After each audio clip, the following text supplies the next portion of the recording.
అలాగే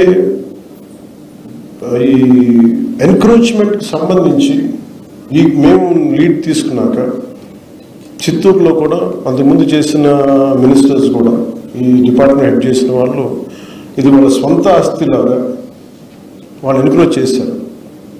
మాకు ఒకటి ఏమనిపించిందంటే, ఇంతమంది ఉన్నతాధికారులు ఉండి డిఎఫ్ఓ స్థాయిలో కావచ్చు, దానికి మించిన బీట్ ఆఫీసర్స్ కావచ్చు, ఎవరు కూడా దాన్ని ఎందుకు హైలైట్ చేయలేకపోయారని అనిపించింది.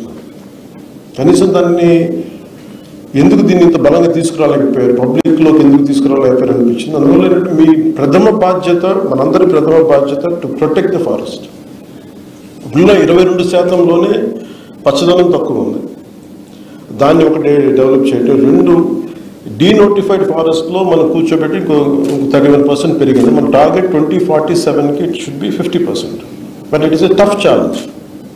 అదంత తేలికేంది కాదు, but we will come together, will work together, will see how we can take it forward.